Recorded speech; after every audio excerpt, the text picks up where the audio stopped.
These are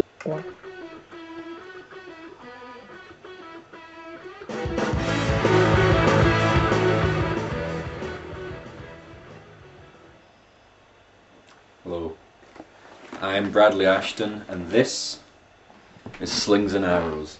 This is my 21st century extravaganza. Hamlet, but not as you know it. Slings and Arrows. This is the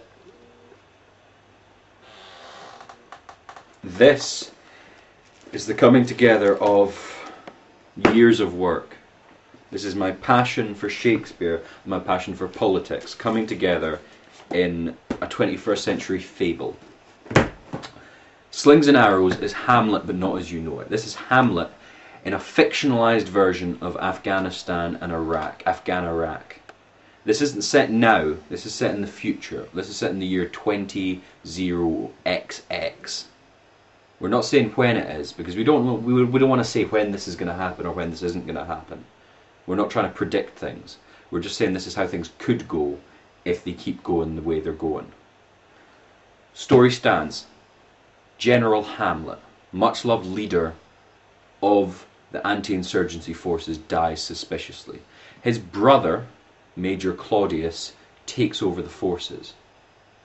General Hamlet's son, Lieutenant Hamlet, he should have taken over, but he didn't. He feels hurt, he feels lost, he feels abandoned, and he wants to find out what's going on because he knows that something's rotten in the state of Afghan-Iraq. Like I say, it's different. This isn't your mum's Hamlet. We have multimedia here.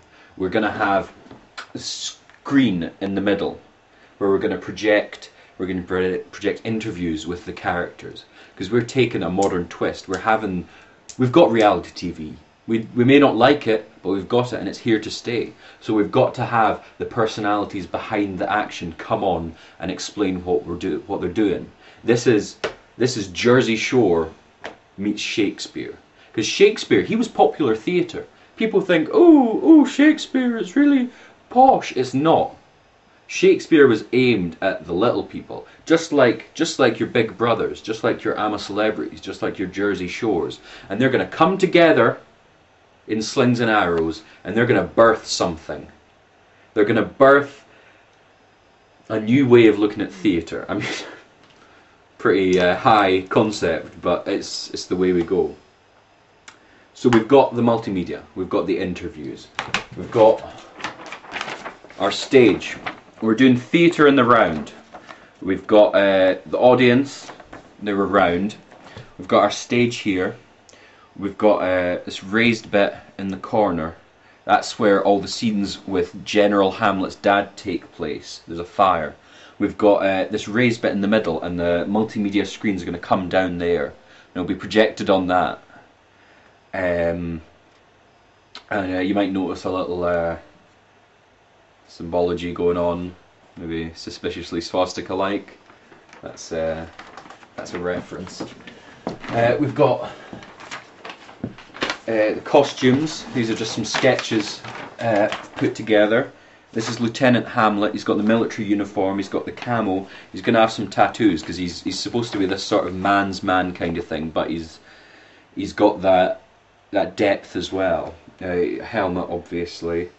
He's got a vest. He's not wearing the full uniform because he's different. It signifies the rebellion. He's got his camouflage. He's got army boots. He's got a scarf. This is interesting. This is the symbology of colours, because this is the ghost of old Hamlet.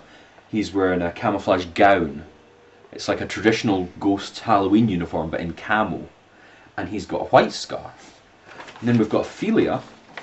She's got the headscarf, and that starts purple. But then once she goes mad, it goes red because she's the Scarlet Woman. So each of these, all the characters have got the scarves, and they're all different colours depending on who they are and what they are.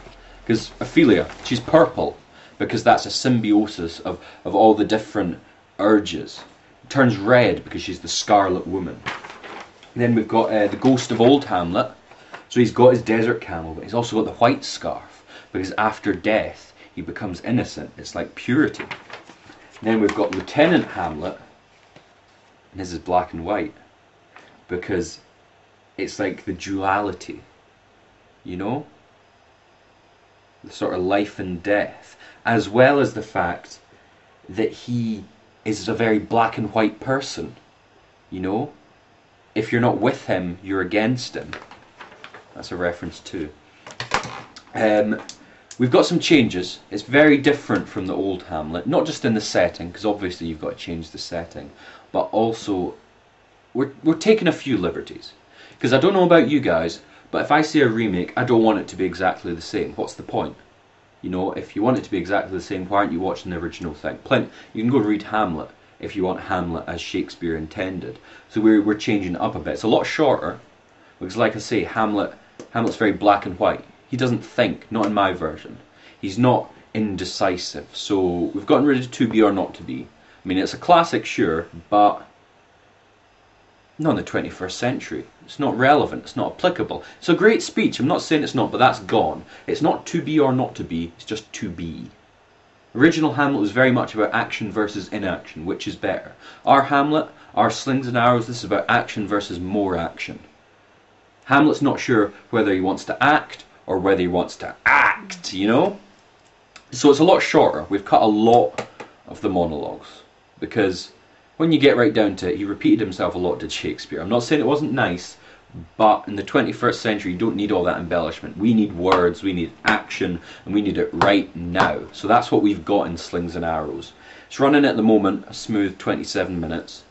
We're going to try and cut that back a bit because there's still a lot of chaff.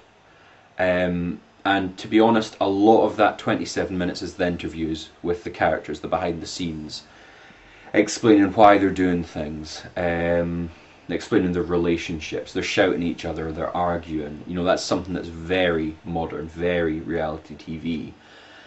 And that's the main reason we've got it in there, because we don't want you to be bored. You know, and trust me, you're sitting in the audience of Slings and Arrows, you are not going to be bored.